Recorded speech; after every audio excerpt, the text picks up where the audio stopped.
Hi guys, welcome back to my channel. I'm the stylish millennial, and if you're new here, what I do is I help those of us that are not wanting to dress like our 19-year-old cousin, but also not wanting to dress like our 90-year-old great Aunt Mabel, and we're trying to figure out how to navigate that space. That's why I created this channel, and that's what we're here for. Today is a bit of a continuation from last week's discussion in the sense that it all sprung from that same segment of time when I came up with this. Last week, I had the opportunity, the immense pleasure to be on the Talk to Q radio show on his podcast here on YouTube, and we were talking about pride in appearance and how it doesn't really seem like that's so much a thing anymore. And something that brought up was the discussion of bonnets in public. I have very strong feelings about it, and we're going to talk about it today, and I'd also love to get your thoughts. Just to get this out of the way, if you see me wearing a bonnet in public, I'm in either a mental health crisis and I need some kind of assistance, or it's a Liam Neeson Taken situation and I don't have the ability to contact the authorities and I need you to do it for me. If you see me in a bonnet in public, someone needs to be called. First step is call my people. Second step, call the authorities. Just so you know that I don't think bonnets in public are a good idea. I don't think they're acceptable. And I'm going to give you a few reasons why. First and foremost is it blurs the line between public and private. There really are some things that need to be kept private that are strictly for the home. I don't wear my shoes when I go out run errands. I don't wear my shoes in carpeted areas. I don't like tracking that outsideness, that grossness back into my carpet. Why would you take something that lays on your pillow that's right here at your face out into the public, in the grocery store, in the markets where kids are sneezing, coughing all out without covering their mouths? And sometimes the adults are just as guilty of this as the kids, sneezing, getting right behind you, coughing on the back of your neck, and then you're just going to take it home, continue to wear it, and then put that on your pillow as you lay down to go to sleep. No, that's not okay. That's not sanitary. Maybe it's because I am really retentive about this. I worked overnights at a medical lab for 2.5, 3 years. I saw some things. I'm still hyper aware of it, even though it was years ago. Germs are very real. No. It blurs the line between public and private. There are certain things you need to keep for the home, and there are certain things that you really do need to keep like isolated and strictly for the outside. So there's that. Where if you're at home all day, you can wear that bonnet all day. There are some Saturdays where I will get up, shower, do my makeup, and just kind of keep my hair up in my bonnet while I'm cleaning and puttering around or doing, social media posts and everything else. But I'm not leaving my house. I won't even go check the mailbox in it. It stays in the house. It's for the house.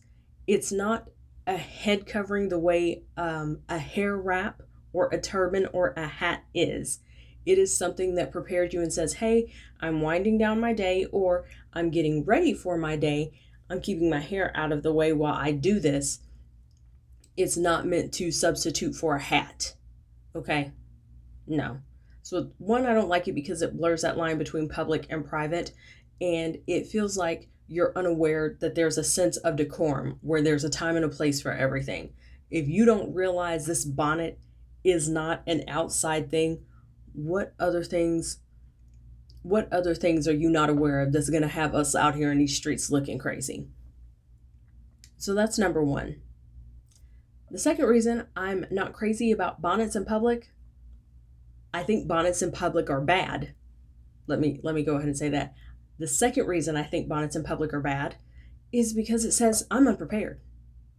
If you want to be, let's say your goal is to be an influencer. You're not concerned about getting a job. You want to be, social media famous. You want to do something like that. You leaving the house says you're not prepared for any opportunities that might arise throughout your day. You're not ready to meet someone that could help you guest on a podcast, that you could, be a guest on a local video. You could do a local spot on a local public access TV to promote your business. You're not ready for it because you left the house looking like anything. It was earlier today. I think the channel is called I Love the 90s or something like that. It's a 90s nostalgia channel, and they did kind of a behind the music take on the R&B group Color Me Bad. They formed their group when they were in high school. And one thing they all said and agreed upon when they were in high school, when they were getting ready to, they said, we will be famous. They said, we want to meet as many people in the business or musicians as possible. They stayed at the ready. One dude was working at a movie theater and saw John Bon Jovi come into the theater, instantly called and was like, hey, the rest of y'all get up here. When he leaves his movie, we're going to sing in front of him. And they did that. They stayed at the ready. Another time, I don't know if they were all together or a couple of them had to hurry up and get there, but they saw a member of Kool in the Gang. Walked up, talked to him, everybody got together, the four of them got there and sang in front of him. They stayed ready. Bonnets in public, you not ready. Are you really going to be comfortable pitching your account, your services, saying, hey, I'm a style influencer, I have a makeup channel, this is what I'm working towards, this is what I'm building, and you got a bonnet on your head? Nobody's going to take you seriously. If you weren't ready for that, if you had to leave in a bonnet in a rush, you've got something more pressing that needs to be handled before talking about this. It says I'm unprepared. You're probably not even going to have the courage to go up and talk to that person that could potentially help launch your career or your channel because you realize how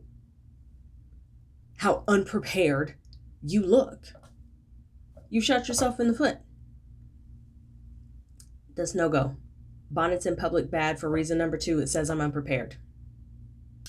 The third reason I want to talk about is a little heavier, and it's a lot heavier. The third reason that bonnets in public are bad is because of what they represent. Now, this is even going to go into respectability politics, which is definitely a minefield of a discussion. But let's be honest. When you see someone wearing a bonnet in public, you think of someone that has no respect for other people's personal space. They don't mind inflicting their phone conversation on you because they're talking on their speakerphone, walking in public, forcing you to listen to it. They're forcing you to listen to their music that maybe you don't want to hear because you're battling a migraine. You associate that bonnet in public with someone that has no respect for themselves and therefore has no respect for others around them or their surroundings. Is that the case? Sometimes yes, sometimes no. But that's bare bones fact. When you think of someone wearing a bonnet in public, you cringe. You feel instantly annoyed because you have an idea of who that person is and what they represent. Another reason that bonnet in public is bad is because you're not given a chance to actually show who you are, because people are so busy on the defensive waiting for you to reinforce what they already think about that person in a bonnet in public, and just waiting for the other shoe to drop and for you to do that. You don't have a chance to show that you're prepared. You don't have a chance to show that you're articulate, that you're soft-spoken, that you know how to say excuse me, that you're not talking on your speakerphone and forcing other people to hear your conversation. You don't have the opportunity to show who you are as a human because people are too busy saying, let's see how this is going to play. Let's see what they're going to do, because of the association of that bonnet in public. Does that mean you have to alter who you are because of other people's perceptions? Absolutely not. But it would be incredibly naive to assume or to say, well, people should just accept me for me. They don't have time to know you. It is said that people make judgments based on appearance. It's purely based on appearance, but they make a judgment about you within 7 seconds. They meet you, they see you, they look you up and down. 7 seconds, they've already made a judgment about you across the board. Black, white, male, female, non-binary, gender non-conforming, all doesn't matter. 7 seconds, they've made an assessment of you. If you're wearing that bonnet in public, they're not even giving you 7 seconds. And it's really unfortunate because you can be the most amazing, the most prepared, the most well put together person that may even be able to help them in their business the way you want to, but you've already shot yourself in the foot and not given yourself the opportunity because you kind of self-sabotaged, because you have blurred that line between public and private, shown you have a lack of decorum because you don't know when certain things, what to wear to certain places, what is and is not socially acceptable, because yes, there are social norms that we should all adhere to, and we do adhere to whether we realize it or not. And you've left the house unprepared, and you're clearly unprepared because you're wearing a bonnet in public. So yeah, I'm going to go ahead and say that. I thought about it last week, but like I said, I was just so tickled about exposed ankles on men in the discussion that we had. I decided to push this back until this week. But if you are someone who, I've got a friend who says you are never too sick to put on a pair of jeans. You're never in such a hurry. You can't pull your hair into a messy bun. You are never too sick to throw on a pair of jeans, and you're never in too big of a hurry to take off your bonnet and do something else with your hair. You're not. I promise. So that's all I have for you today. If you found this helpful, or you just kind of dig the overall energy here, I would love to have you back. Feel free to subscribe, hit that little bell so you can be notified anytime I upload, and I normally upload every Wednesday. Leave me a comment. Tell me what you think. Do you think I'm wrong? Do you think that with the bonnet in public explosion we've seen over the last year or two, that this is going to break down the issue of respectability politics and what the bonnet represents? Feel free, let me know. Let's talk about it. And I will see you guys next week. Bye.